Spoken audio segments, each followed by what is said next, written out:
let's turn to Mehdi Chouiten. Mehdi, after obtaining your PhD in scientific computing at the CNRS and the stay at Stanford, you worked as a lead data scientist and you built AI solutions for different large groups, including ENGIE. So you are now the founder and the CEO of DataTG, which has raised more than €3 million.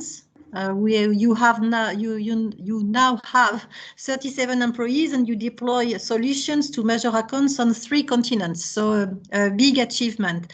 So could you describe some of your best solutions and the use cases with regards to artificial intelligence and climate change? Thank you, Maite, for the introduction, and I'm very glad to be with all this roundtable with very interesting profiles. So basically, your question about the use cases, indeed, we are not partners of Jean-Philippe Poirier yet, but we are hoping for this. So, basically, what we are doing in DataTG, as a startup, we started in 2016, and we built a platform to allow our clients to import the data, to detect outliers and anomalies in their data, and to process, to do machine learning, artificial intelligence, and predictive analysis. Basically, that's our product. So thus we don't have a focus on energy on our platform, but we have a lot of topics that can be related to climate change and sometimes not related to climate change. We have a lot of clients in transportation industry, in parking industry, and all this, of course, has impact on climate change. But since today we are at Smart Grid Association, so we will focus on energy use cases. And as you mentioned before, we worked on projects with ENGIE. And Jean-Philippe was talking earlier about Linky, the smart metering that is now deployed on millions of homes in France. And basically, of course, using their IoT platform, ENGIE has collected a lot of data and is collecting data about the consumption. So, of course, there are some confidential projects on this, but I will try to be focusing on the public things that can be disclosed. So basically, of course, this data is generated from smart meters, and one of the most important use cases for us is the prediction of the consumption, not only on a global level or production level, but also on each housing level, basically, each consumption point level. This is one use case that we are doing with ENGIE today. And the granularity of the data that is available, the fact that we can have data every 15 minutes, not only every day or every month, as we could have before with older meters. The fact that we can have this very granular, very small granularity data, we are able to detect what is in the bill. Basically, you have €100 bill. What is in it? Is it 40% heating, 20% refrigeration, washing machine?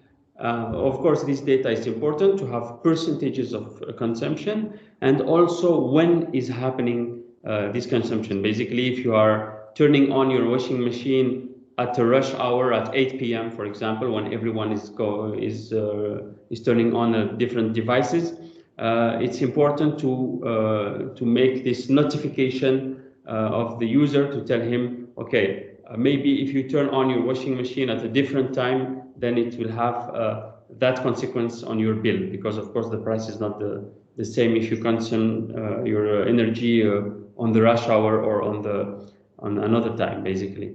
So first use case is the prediction of the consumption. This of course depends on the temperature, exterior temperature, your historic consumption, and different parameters. From this global consumption prediction, we also do what I said now, and we call it disaggregation, basically, to have a global amount of consumption and to divide this into different components. And from this, we are able to have a recommender system and suggestion system, which is the third use case that we do on this. And basically, let's say you have 40 square meter flat, but you are heating as you have 100 square meter flat. So you are overheating. And this can be for a lot of reasons. It can be because of your heating system is old. It can be because your windows are not well isolated. You have very old windows, or it can be for different reasons. But this information has value, and ENGIE, not only ENGIE, but ENGIE as other energy actors, propose to, for example, to update your heating system or to help you recommend a professional who can change your windows. And all of this, of course, has impact on your economic spending on energy. Of course, this is important, but also has impact on the energy production at the end of the day. And this, of course, is helping to consume less and then have better energy management in general and reduce impact on the climate, of course.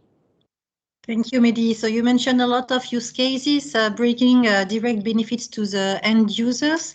As I said in my introductory remarks, I mentioned the need to make AI less energy consuming. How do you take into account life cycle analysis when providing your solutions and the overall impact, in fact, of these solutions?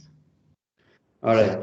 So basically, as I said in the beginning, we are data scientists.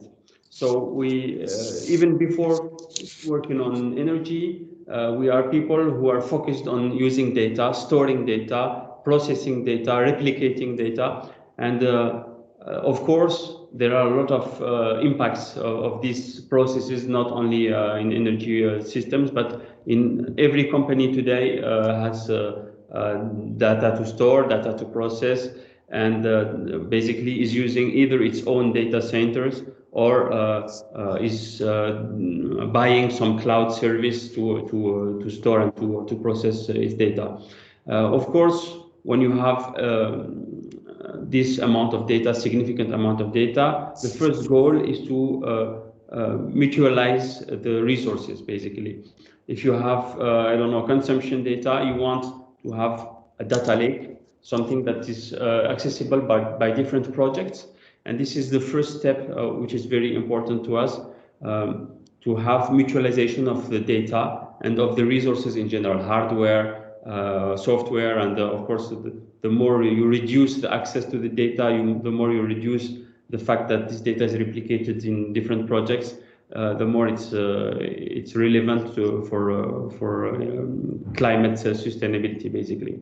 And the second point is within the platform, and here I'm talking exactly about our product.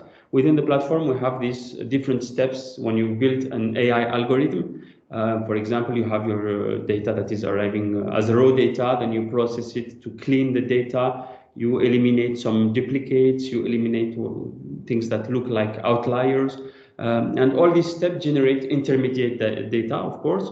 And this can result in inflation of storage, because you can have huge amounts of the data that can be X times higher than what you have in the beginning.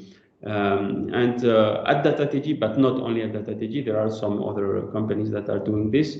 We have a green by design platform allowing to store only what needs to be stored and replicate at a given I would say replication factor that allows at the same time to ensure that the data is always available. Then we don't lose the data, and we don't over replicate the data for no reason, basically.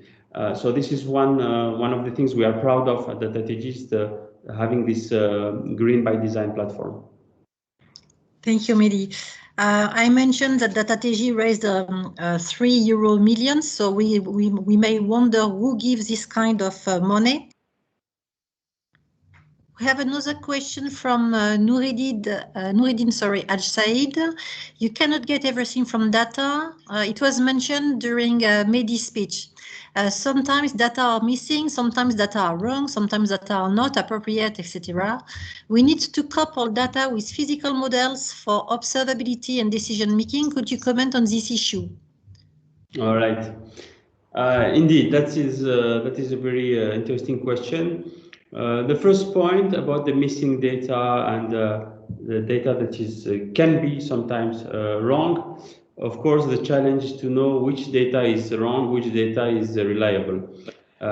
So on this part, I would say machine learning without physical world can give some answers, because today we have, for example, time series algorithms that can analyze the time series and detect some anomaly in the behavior of the time series. Or even in some missing data, we can interpolate with the, I would take some precaution on this, because of course it's not like classical interpolation, but with machine learning algorithms you can deduce what is missing, or at least what you predict as probably missing data.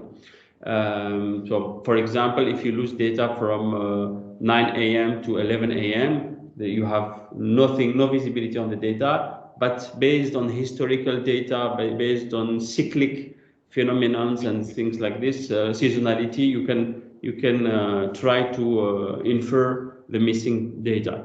Of course, the physical models about the segmentation of the consumption, this of course is necessary. What is the curve for washing machine? What is the curve for bread cooking machine? What is the curve for I don't know, tea machine? To understand and to be able to detect all these different devices and categorize them, this of course you need physical models.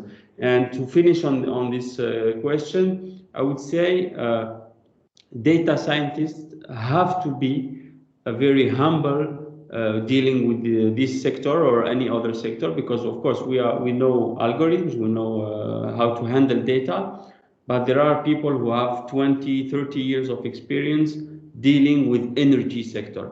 And of course the cooperation is necessary between people who make algorithms and people who know their field, basically. I might have a question for all the speakers here. In fact, we mentioned that when we were preparing the roundtable. I mean, climate change is very about an holistic approach. I mean, it's not only about energy, it's about smart cities, about process optimizations, it's about service, transport, heating system, and so on. And that makes, that makes the context very, more complex, obviously, and the solutions as well. And how, according to you, in fact, how artificial intelligence can help to solve this complexity and maybe help to build the bridges between all these sectors?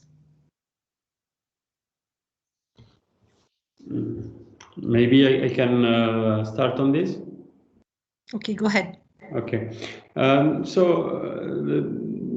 very interesting, because indeed AI, I believe, makes sense in that kind of context when there is very big complexity that is hardly masterable by a human being, and at the same time the data is changing at very fast rates. The data is arriving every 5 minutes, every 15 minutes. So when you have this data arriving, and it's not possible for a human being to at the same time process the data and correlate what is going on the data with other phenomena, for example, the time of the day, for example, what is happening on a transportation network.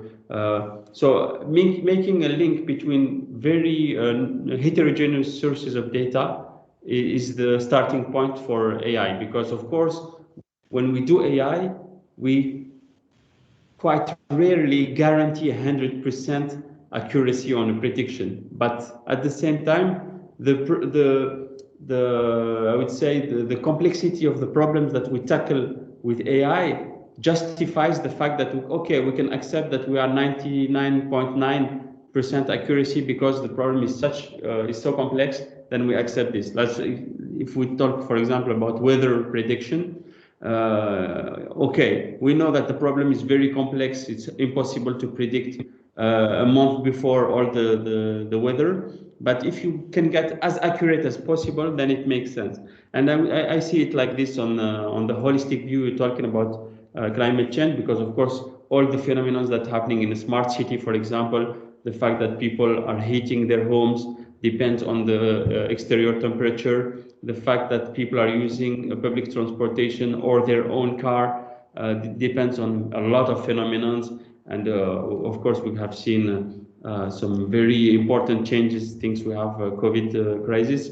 And of course, being able to react also to this change of behaviors is a very complex thing, and that's what justifies the fact that we need to have data lakes that are holding at the same time energy providers' data, but also some contextual data that are related to the city, that are related to behavior of customers, behavior of companies, of industries, that can help improve the models, basically. Well, I thank all of you. It was very interesting to have you speaking about this topic. Thank you very much, Valériane. And it's still time by French standards to wish you all an happy new year. So my best wishes to all of you. And Valériane, I give you the floor back. Thank you very much.